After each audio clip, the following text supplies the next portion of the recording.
Ross Perot, after these opening remarks from Sonia Hilgren, President of the National Press Club. Good afternoon, and welcome to the National Press Club. My name is Sonia Hilgren, and I am President of the National Press Club and editor of Farm Journal.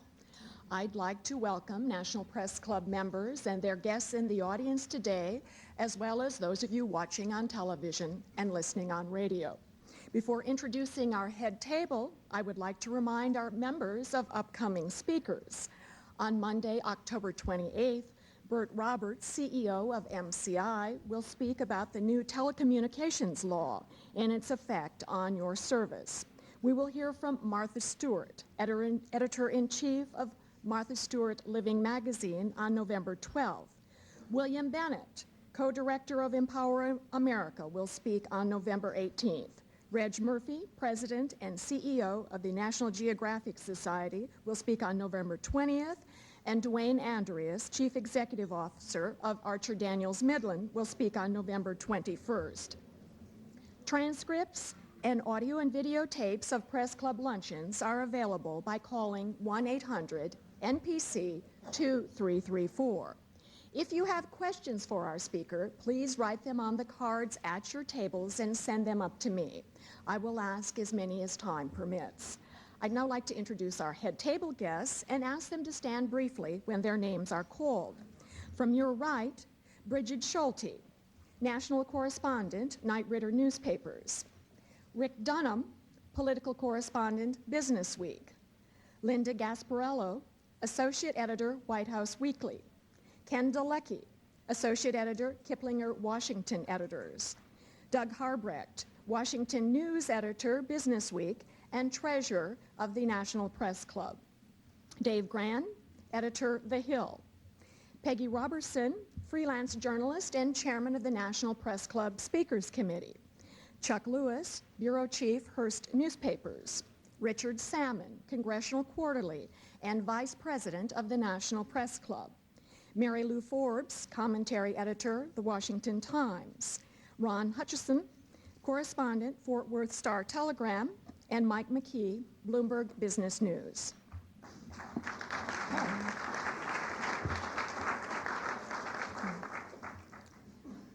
Ross Perot says he is in this presidential campaign to stay. Never mind current news reports that Republican candidate Bob Dole sent an emissary to Dallas to ask him to abandon his quest for the White House and throw his support to the GOP. His spokeswoman insisted that he has no intention of leaving the race, none whatsoever. She suggested that the GOP might want to quit and join Mr. Perot's Reform Party instead. If he did drop out, it wouldn't be the first time. Mr. Perot withdrew from a presidential campaign. It happened in 1992 when he flew under the banner of United We Stand America. In that year, saying that it appeared the Democrats had gotten their act together, he bowed out, only to return to the battle and finish with 19% of the popular vote, more than that received by any independent candidate since Teddy Roosevelt. This year, with public opinion polls currently giving him between 5% and 7% of the vote, Mr. Perot says he and a renamed independent party, the Reform Party, will stay the course. Ross Perot has been setting goals for himself and reaching them all his life. While his story is not exactly one of rags to riches, it is one of rising from an East Texas family of modest means to having billions in the bank, make that several banks. He is fond of saying that he was born rich because of who his parents were. They taught him to work hard and play by the rules, and at age 7, he already was seeking jobs for himself. He sold Christmas cards, magazines, and garden seeds, delivered newspapers, traded and sold writing equipment, horses and calves. After graduating from the U.S. Naval Academy and serving 4 years at sea, Mr. Perot went to work for IBM's data processing division as a salesman in Dallas. He left to start a data processing company that he named Electronic Data Systems. Today, EDS is a multi-billion-dollar corporation employing more than 95,000 people. Perot sold EDS to General Motors in 1984, and 4 years later he started Perot Systems, which he quickly grew to a giant company. Ross Perot's history is replete with actions that are the stuff of legend. But his most important service to his country may have been educating Americans about the large size of the federal debt and the federal deficit. Ladies and gentlemen, please give a warm Press Club welcome to Mr. Ross Perot. Thank you. Thank you. Thank you very much. It's great to be with you.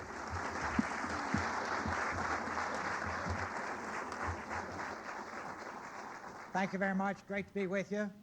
Well, nothing much changes. There's good news. I still don't charge for speaking, and the bad news is I still write my speeches. That'll be painfully obvious to you pretty soon.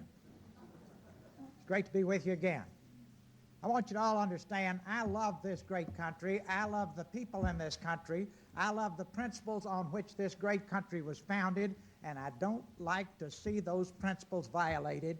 And believe me, they are being grossly violated at this point in our country's history by the people at the highest levels in our government.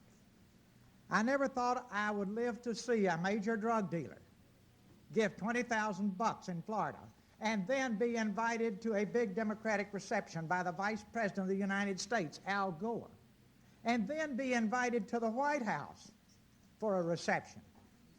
Now, keep in mind, you can't get into the White House unless the Secret Service clears you. This guy had been convicted, arrested twice in the 80s. It's in the computer. Forrest Gump on the Secret Service, and they don't have one. Would have picked that up, right? But every now and then, the White House just overrule them and say, let them in anyhow.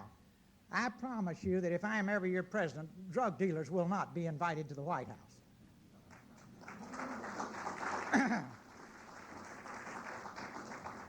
Now then, right after his trip to the White House, they caught him with 5,828 pounds of cocaine.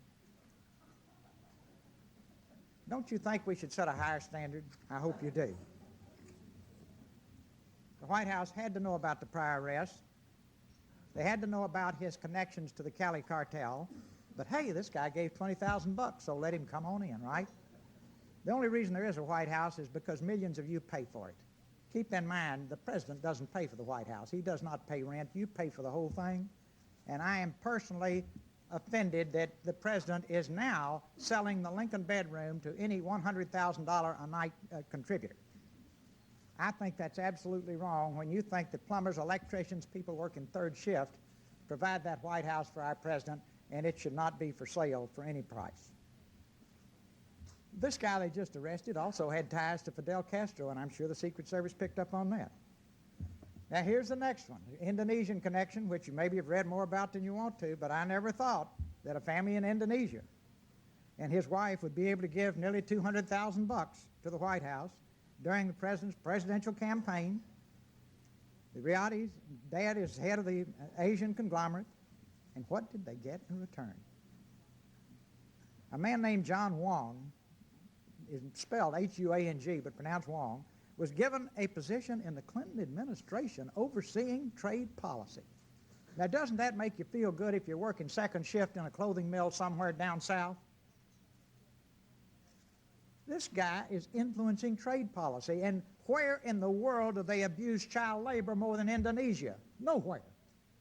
And if you question it, go there. And if you can't find it, call me and I'll have you taken on a tour. In addition, this man was given a top secret security clearance. I can remember when that meant something. And finally, only in America, when he left the Riyadhs to go to work for the government, he was given a $780,000 departure bonus. If this doesn't seem corrupt to you, then you and I are on two different planets. So then he left the government to raise money for the Democratic Party. He raised $250,000 from a Korean corporation. They just took it and were thrilled to death. Los Angeles Times nailed them. They had to give it back. Now, if I steal your car and give it back, does that make me innocent? Think about it. Then, I love this one. If you said, where will politicians go to raise money? I'd have said anywhere. You said, to a Buddhist temple? I said, no, I wouldn't go to a Buddhist temple. They said, "Do you realize these guys were getting several $1,000s apiece from the nuns in the Buddhist temple?" I said, "Can't be.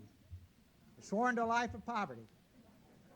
Well, you know the story. Somebody gave it to them. They funneled it through the nuns. They gave it. Al Gore was just there, just tickled to death to take it. I consider that absolutely morally and ethically wrong, and we should stop it. And that's why the core of our policy is campaign finance reform. Then Mr. Wong got $427,000 for the Democrats from a gardener. I'd like to know whose garden he was taking care of, wouldn't you? That old song, "I Didn't Promise You a Rose Garden," has a new meaning now.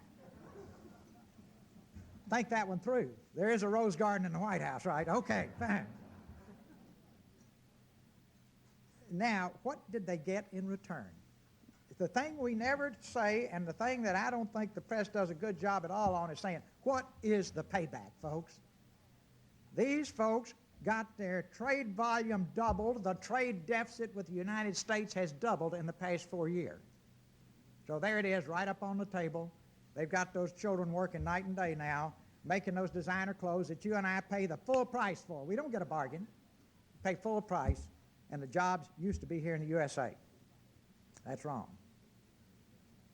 The Clinton administration had threatened trade sanctions against Indonesia because it had gross human rights violations. But after all this money came through, didn't do a thing about it. That was all forgotten. And the trade deficit with the United States, our deficit doubled. And now we have Mr. Gandhi on the scene. And every time I think of Gandhi, I think of a great hero in India. Well, this is a different Gandhi. Nobody knows who he is, but he gave him $325,000 to this year's campaign. I wonder if anybody in this country is giving money anymore, right? Seems like you go overseas because that's where the money is. Makes sense. That's where the jobs went. Okay. Now, Gandhi has no money. So, say, where did Gandhi get the money? From a Japanese World War II war criminal. Now, if there's anybody here that fought in World War II, I'm sure that makes you proud to be an American, right? Well, that's where he got it. Now then, it gets better. This Mr. Gandhi decided to personally award President Clinton the Gandhi Humanitarian Award. Now, he is not tied to Mahatma Gandhi. His family says there's no tie to the family. He presented the award at the White House. Now, when you're given this kind of money, I guess you can do whatever you want to. Then we go down to Alonzo Fanjul. He is a Cuban national with a Spanish passport who lives in Florida and has a $500 million sugar empire. His country gave $244,000 to the Republican Party. He is the vice chairman of the Dole Campaign Finance Committee. He and his family have given another $44,000 to the Republican congressional candidates and $100,000 to both parties, all for this election. He's classic. He doesn't care who wins. He's played the cards on both sides, right? Okay. What did he get in return? Sugar subsidies championed by Senator Dole worth $65 million a year. Say, oh, what the hey, Ross, boys will be boys. That's because you don't think it through. Who buys sugar? Hard-working people. They're paying a premium for it because of this deal, and that is rotten. That's not bad, that's rotten. We've been subjected to numerous scandals and criminal investigations involving our president in the past 4 years. A number of his friends and business associates and a White House staff member have been convicted. We have a special prosecutor still investigating the president and his wife in terms of any involvement in these matters. The president has refused to say whether or not he will pardon his friends and business associates who are now in jail after the election. And nobody seems to be upset about that. Is this what the rights of the president to pardon a convict are all about? Take care of your buddies and hope they don't talk? Isn't it a sad commentary that this great country is there? We are headed toward a second Watergate with all this stuff going on and a constitutional crisis in 1997. Just remember where you heard it and put it in the bank. And for 2 years, nothing's going to happen while we fool around with this. And the last thing we need is to lose 2 more years while our government is frozen because the president is being investigated. At this critical time, the American people want to elect a president who may pardon convicted criminals and who may be forced out of office. Now the next one, Common Cause, our nation's most respected citizens group, has called for the appointment of a special prosecutor to investigate criminal charges levied against both parties for criminal misuse of millions of dollars in campaign funds, and you and I just kind of sit back and say, hey, man, you know, boys will be boys. Well, I'm going to show you what this has cost you in just a few minutes. But right now, let me ask you to think about this as I speak. Is there no sense of decency left in this country? Is there no sense of outrage left in this country? Have we deteriorated to a country where the weirdest thing that happens is the only thing that's news? Is there no sense of honor? Is there no sense of shame left in our great country? Shouldn't the occupant of the White House set the highest moral and ethical standards for our children as a role model, and certainly have the strongest standards in terms of honesty, loyalty, and trustworthiness? Those used to be traits we look for. Now we look for a smooth talker that will tell us what we want to hear. And we are paying a terrible price. Shouldn't we elect a president who will serve the people and not the special interests? Do you want a president who will aggressively prosecute and punish those who commit criminal acts and serve the people? I would think you would at this critical time. And I pledge to the American people that I will see that stealing the taxpayers' money is stopped, and that those who commit criminal acts are punished, not pardoned. And my philosophy will be, and particularly to people who have been blessed with good fortune, if you can't do the time, don't commit the crime. And just the fact that you're a somebody is not a reason to let you off. It's a reason to put you underneath the jail. And that sends a message that justice is fair in this country. If you want this corruption stopped, vote for the Reform Party in '96. I have a question for the American people. If you love this country and your children, how could you even consider voting for a candidate that has huge moral, ethical, and criminal problems facing him, as our country has problems to solve? And now let's look at these problems. And this kind of campaign finance and all of the corruption that we have just started to tolerate and apparently almost enjoy, just wondering what more obscene thing can come up, here's what it's bought us. With $5 trillion in debt, you notice neither party discussed the debt in the debates. That is the cancer that can wreck our country. Why won't they discuss it? Because they both created it. Now, neither party takes responsibility. Each party blames the other party, right? My philosophy is this: there was nobody else around. I guess they both did it. Yeah, can't blame anybody else. Just two of them there at the table. With $5 trillion in debt, nobody can understand that, but we don't have $5 trillion of currency in print. So if we rounded up all the currency in print, we couldn't pay the debt, and Forrest Gump can understand that. I find it fascinating that the news media will not focus on these economic issues. And if you listen to them, every American should understand them in plain talk. 70% of our debt is financed short term. That's like financing your house payment month to month. It'll break you when interest rates go up. 70% of $5 trillion is $3.5 trillion, and every time interest rates go up 1%, the debt will go up $35 billion a year. You say, but Ross, interest rates are down. That's temporary. That's because of the shell game we've been playing with the debt, the deficit, and so on and so forth. But down is relative, and we also know that interest rates cycle, and when they go up, we will pay a terrible price for not financing our debt in a responsible way. The bad news is that in spite of what you heard in the debates, because if you just listen casually in the debates, you'd think they've taken care of this, right? We've got the plan, it's all set, don't worry, we're going to balance the budget, take care of the debt. Here are the government's official numbers. They say the debt will rise from $5 to $8 trillion by the year 2005. Is that what the bridge to the 21st century bought me? $5 to $8 trillion. Even worse, the President's Office of Management and Budget forecasts that the debt will be growing at the rate of $4.1 trillion a year in the year 2030. It took us 200 years to accumulate $5 trillion, and we're going to be creating 4/5 of that every year by the year 2030 because of our irresponsible spending. In addition, our government forecasts that Medicare, Medicaid, and Social Security in the year 2030, just those programs will cost $3.9 trillion a year. And what do the two candidates say? We're going to protect it as you know it. God bless you, we're not going to touch it. You've got to touch it. I dare you to bring these two programs up in the Q&A. We've got to take a look at those, and just at a glance, you'll see why we have to redesign and re-engineer them. By the year 2050, the Social Security deficit will be $5.5 trillion according to our government, and the year 2060, our government forecasts that the typical worker will spend 40% of his paycheck just for Social Security. That won't work. We need to start the transition now. You say, Ross, I'm still not convinced. Then go to page 25. This is the world's best kept secret. If it ever appears on any of your newspapers or on the headlines in the evening news, send me a copy, please. This is really big news that never gets told. Page 25 of President Clinton's 1995 budget, the President of the United States tells you that the next generation to be born, any little baby born after 1995, will pay an 82% tax rate. Keep 18 cents out of every dollar they earn.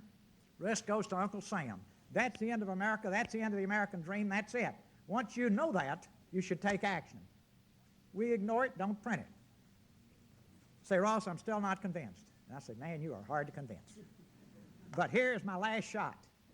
Go to page 18 of the President's 1997 budget, and you will find that the President of the United States and our government says, using the accounting formula, assets minus liabilities equal net worth. If I had a newspaper, God save America, that won't happen. But if I did, that would be a headline. Assets minus liabilities equal net worth. Our government tells you our net worth, we have a negative net worth of $2.98 trillion. That's the largest bankruptcy in the history of man and the best kept secret in the history of man. And the thing they didn't tell you is our government left out $17 trillion of unfunded federal guarantees. Unfunded federal guarantees that any publicly owned corporation would have to include as liabilities. So if you use the standards that they impose on public corporation, it's a $20 trillion negative net worth. Think of your parents and your grandparents. All my parents ever did was work and sacrifice all their lives for my sister and me. And now we are spending our children's money. And nothing could be more wrong. And we must stop it.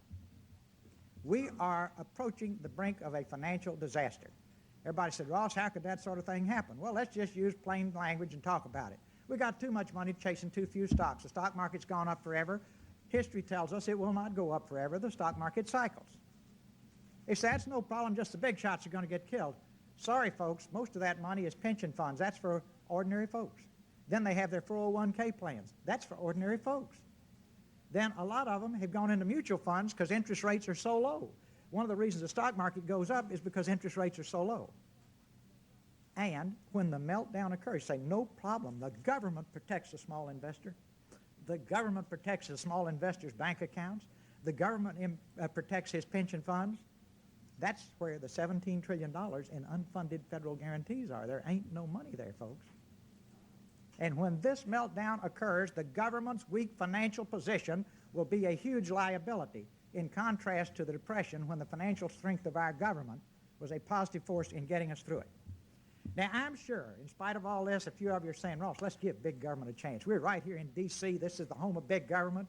And I'd say if big government works, why can't you make this town work?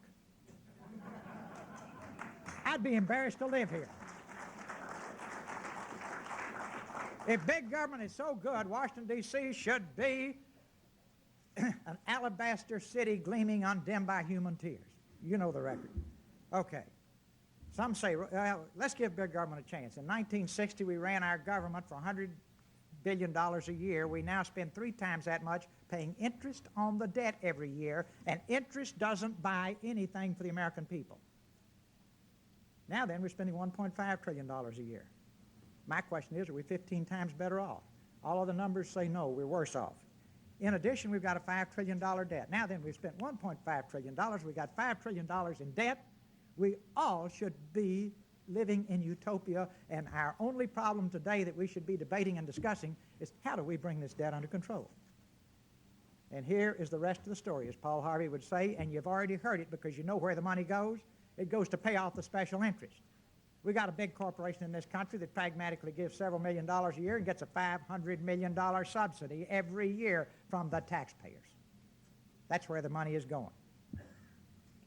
And as I talk about this, and I've talked about the interest right now and how big it is, right now the interest on the national debt is $344 billion a year. But think of the United States, think of the Mississippi River. All of the ordinary income taxes west of the Mississippi River are used just to pay interest on the debt. How'd you like to live in California and realize you're working all day, sending in your paycheck, and all that does is pay interest on the debt?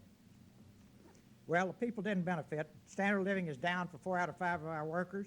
Manufacturing workers who still have a job, they were making $440 a week, they're making $270 a week. You hear, wait a minute, we got all this growth in the last 4 years, right? God bless them, they took care of us. Nobody tells you what those jobs are. Janitor, cleaner, food preparation worker, cashier.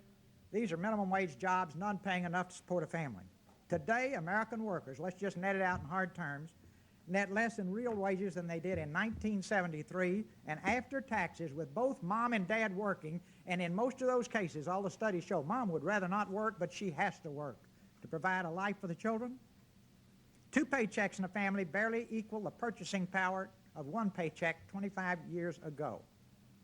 All of this didn't buy the American people a thing, but what we need to do is wake up, face it. This should have been the centerpiece of the debates. Do you now understand why they didn't want me in the debate? I'd have pulled that little skunk up on the table and they'd have said, da, da, da, da, you know. I feel your pain would probably have been the strongest thing that came up.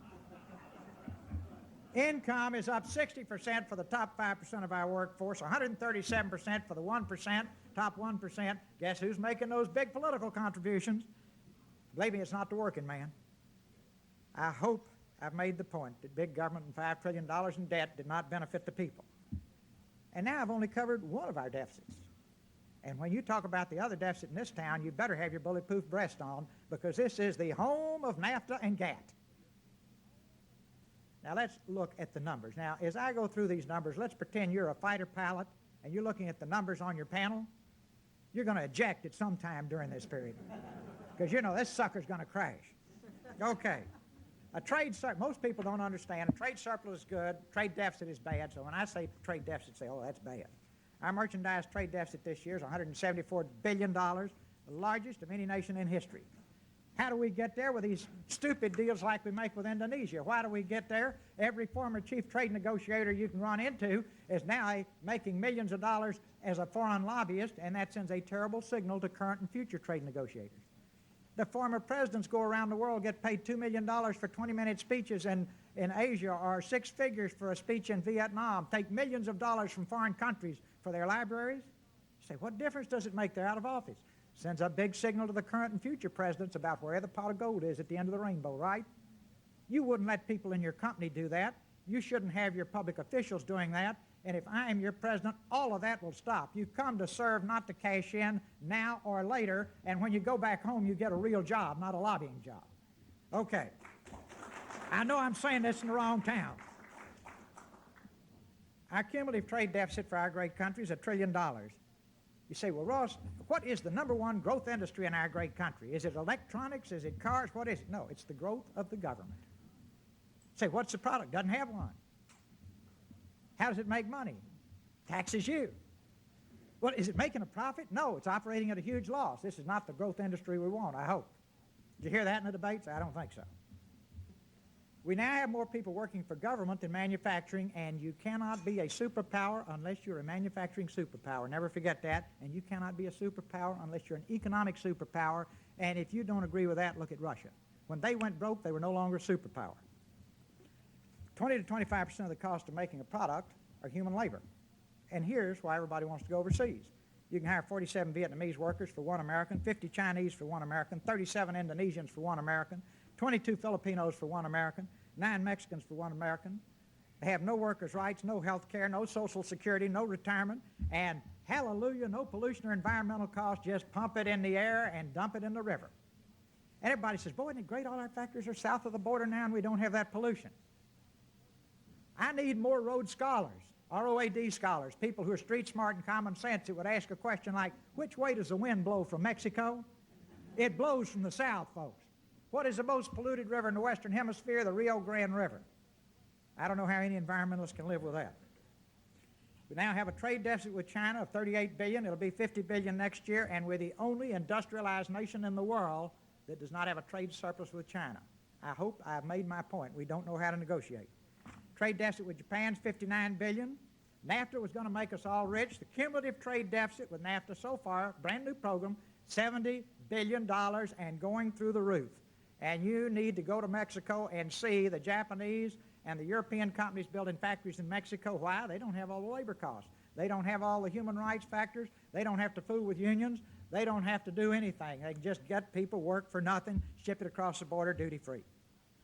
This puts us in a very awkward position. And finally, I'm going to close with this. This is from the Department of Defense. You're right here in the home of the Defense Department. I bet none of you have heard of this new DOD procurement manual that shows how fouled up our thinking is. These are direct quotes about buying defense equipment from foreign suppliers since we don't have any factories here. Foreign dependence does not mean foreign vulnerability. Do you buy that? Foreign sources cannot be automatically excluded on the basis to protect classified or unique technologies or products. Just because a foreign firm has control of a technology does not make us vulnerable. How are you going to get it across the ocean in the next war? You'll be tracked by satellites, submarines roaring around under the ocean at 30 and 40 knots on nuclear power, unmanned guided missiles, drones, what have you. It's a question of where you sink the ships. You've got to make it here in order to defend this great country.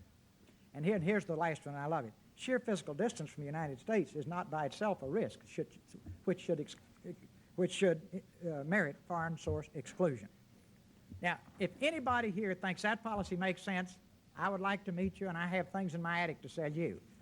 And I asked you in the press this question: why isn't this front page news? We're talking about the future of our country and our ability to defend it. Now, I am out of time, and I will close with these words, and we'll have fun on the Q&A. The budget should be balanced. The Treasury should be refilled. The debt should be reduced, and the arrogance of public officials should be controlled. I think that sums up everything I said, doesn't it? You say, well, why didn't you just say that and sit down, Ross? I don't know. I had to build up to it. The reason I tell you that story is these are not my words. Cicero spoke these words 2,000 years ago. There's something about human nature that never changes. History does repeat itself, and keep in mind, our biggest enemy of all is that it is human nature to maintain the status quo until after a crisis develops. We cannot do that. We must anticipate it before it happens and keep it from happening. And I hope you find it interesting that neither of the other two presidential candidates even discuss it. And now you know exactly why I was not included in the debates, because it would have been up there in three-dimensional color, because this will determine the world our country, our children and grandchildren will have in the 21st century. Thank you very much. The guest speaker at the National Press Club is Reform Party candidate for president Ross Perot. It's time for questions. The Republican and Democratic parties raised $30 million in soft money from corporations and individuals 4 years ago and $80 million this year. Why aren't people more upset about these disclosures? But will the outrage finally lead to campaign finance reform after this election? I think if you live in a gambling house long enough, you think that's the way to make a living, right? I guess if you grew up in a place where they dealt dope from childhood, you'd say, hey, this is just farming. We've been around this so long, we just tolerate it, but we had better stop tolerating it because it is wrecking our country. And we had better fix it. Now, our number one priority as a party is campaign reform and campaign finance reform, because we have good people trapped in a bad system now. And we've got to change the system or this will never happen. It costs too much to get elected. How do you cure that? There's a lot of just common barnyard things you do. Shorten the time for elections. You don't need to run for president 2 years out of every 4 years. Just run 4 months. Most of us are bored to death now. Let's have 4 exciting months. Now then, that dramatically cuts the cost of campaigns. Now, to every member of the House and Senate, cut that down to 4 months, and then just look at them and smile and say, boys, from now on, you got to get all the money from your district. They say, what? No, wait a minute, I'm from a remote rural area in Idaho. I'm on the banking committee. I got big banks all over the world down there on their knees outside my office trying to give me money. You want me to come back and talk to farmers? I said, yes, they're your constituents. Remember the old movie, Shane, where the little boy was saying, "Come home"? They'll be coming home every weekend to raise that money, and guess who they'll be focused on? The needs of their constituents. You don't have to be a rocket scientist to figure out how to fix these problems, but the typical citizen is just rocking along. Now, here's my biggest frustration. We have wonderful people in our country, but they feel powerless. If they don't listen to anything else I say today, remember that the Fortune 500 chief executive officers who may give $1 zillion for campaigns only cast 500 votes. And millions of working Americans can determine the future of this country if we are not manipulated by the propaganda. I have to give you my classic piece. They had exit polls at the end of the night, and so we're so easily manipulated. At the end of the 1992 election, they asked people coming out of the polls, who would you have voted for if you had voted your conscience?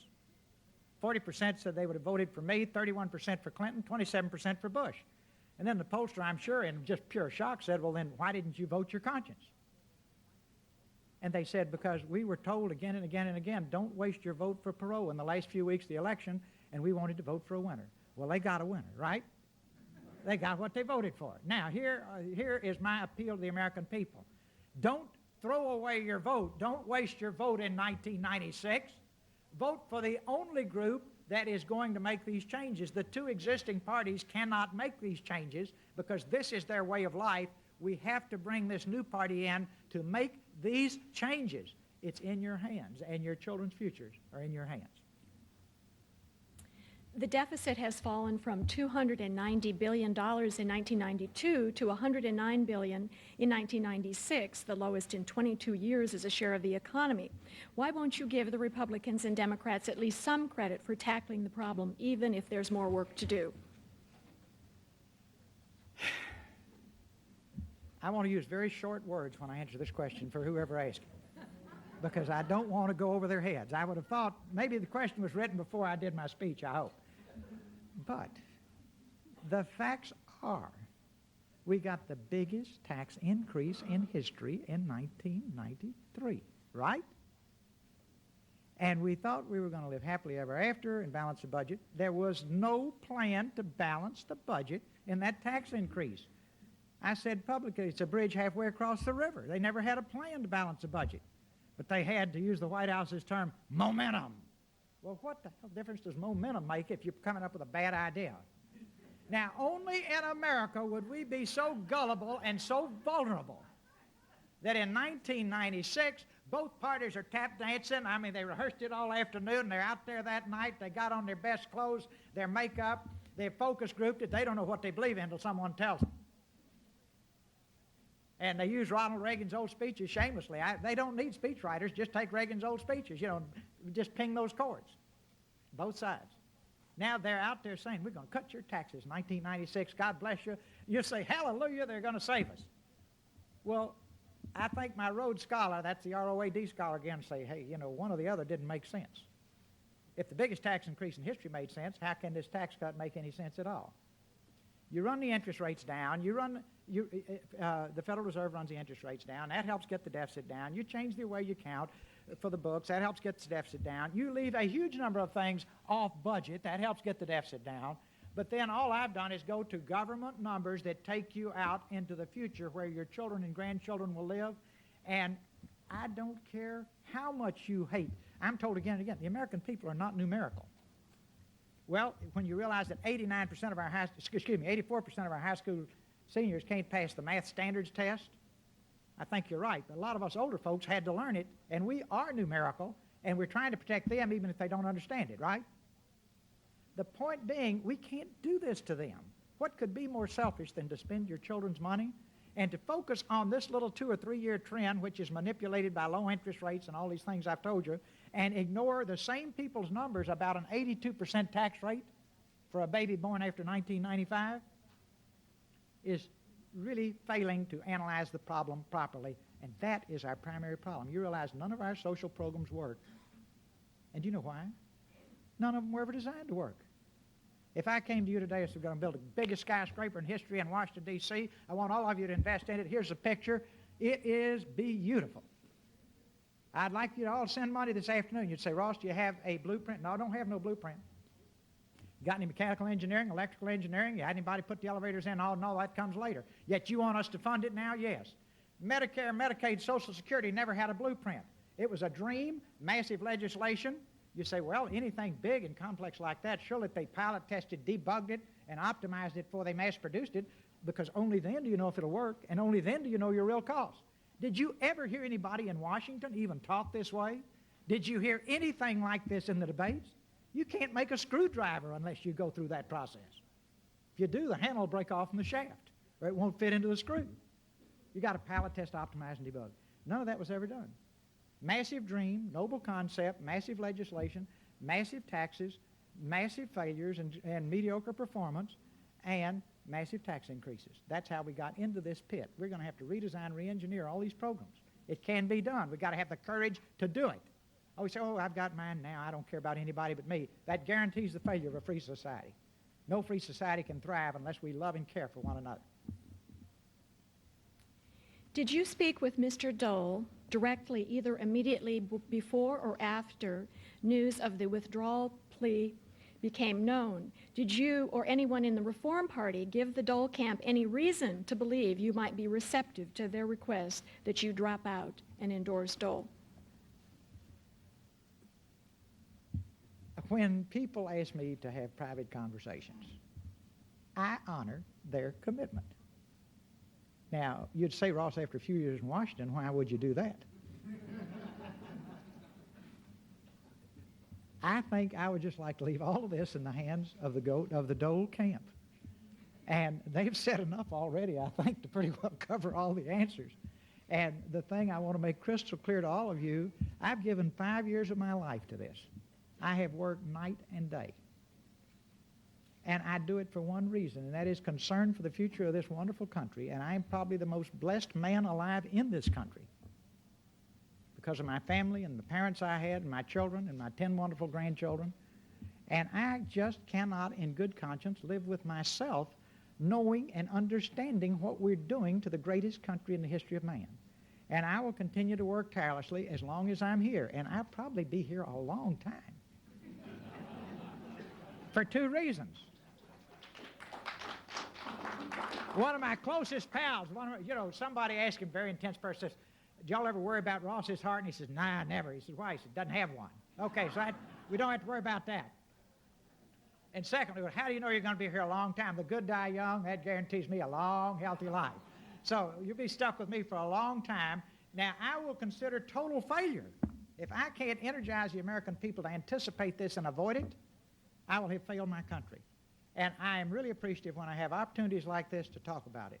But isn't it fascinating that day after day, month after month, I talk about this, and it gets very little attention. But if something weird and totally inconsequential pops up like this thing yesterday, that is really big news, right?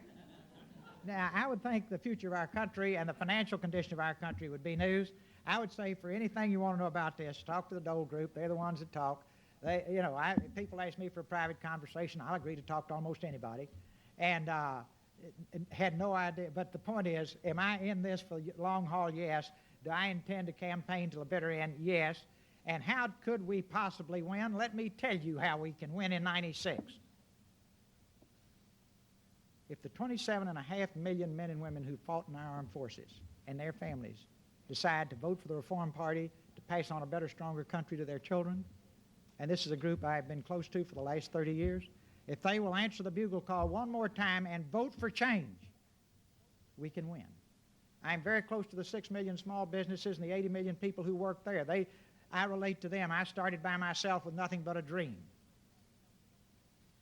If those 6 million small businesses who are America's forgotten heroes and the 80 million people there who are the heart of our tax base, who are threatened by these policies that take place today, will rally behind, we will have a meltdown.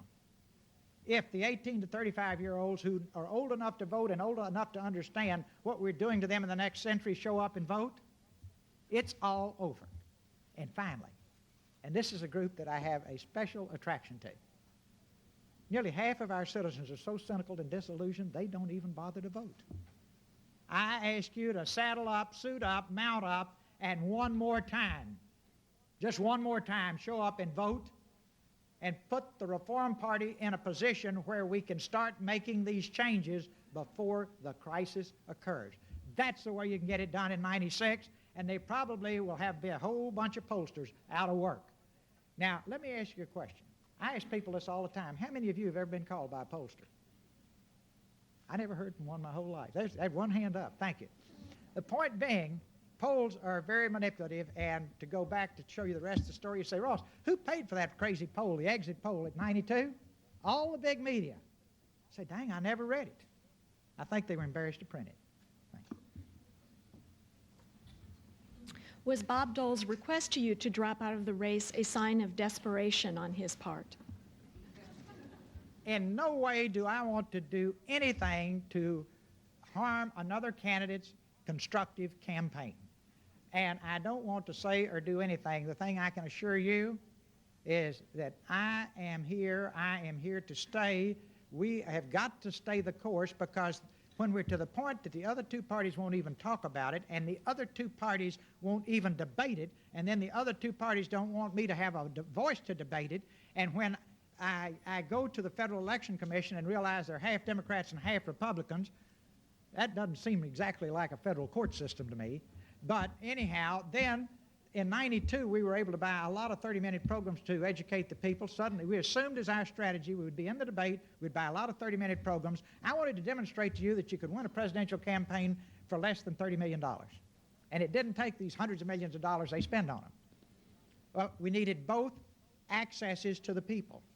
And we've been pretty well frozen out this time around. But every now and then a blind hog finds an acorn.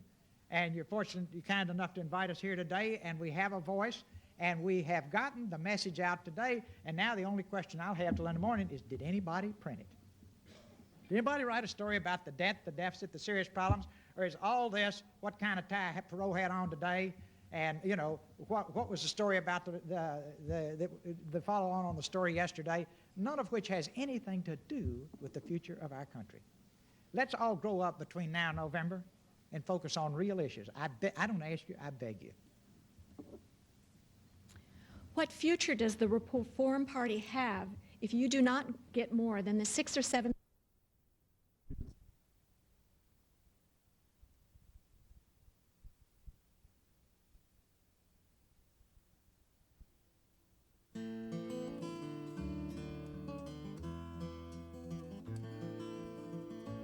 In a many-colored garden, we are growing side by side. We will rise all together, we will rise. With the sun and rain upon us, not a row shall be denied. We will rise all together, we will rise. We will rise like the ocean, we will rise like the sun. We will rise all together, we will rise. In our many-colored fabrics, made from strands of common thread, we will rise all together, we will rise.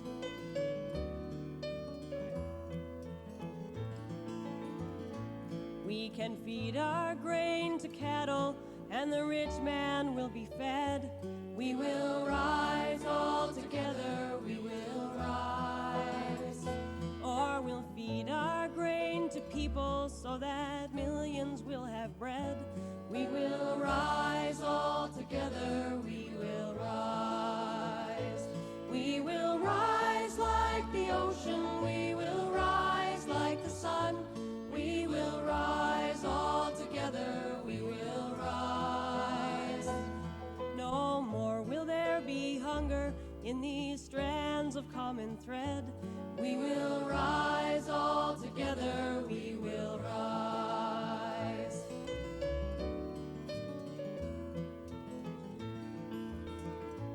In the cold of fear and hatred, clothed in dignity we stand. We will rise all together, we will rise. We have pieced this quilt together, linking hearts with stitching hands. We will rise all together, we will rise. We will rise like the ocean, we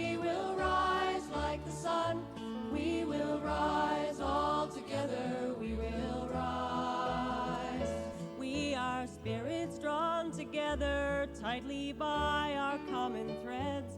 We will rise all together, we will rise. From our children to our elders, from all nations we will rise. We will rise all together, we will rise. May respect for all our differences enhance our common ties. We will rise all together, we will rise. We will rise like the ocean, we will rise like the sun. We will rise all together, we will rise.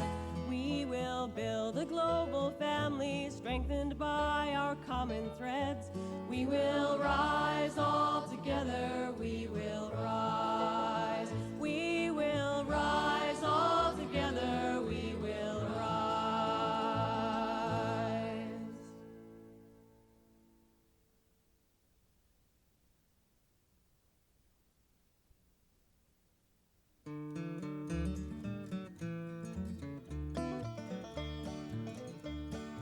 When my pace is hurried and I'm feeling weak and worried and I need a little respite for my soul, I'll find a place and time to leave this troubled world behind sometime.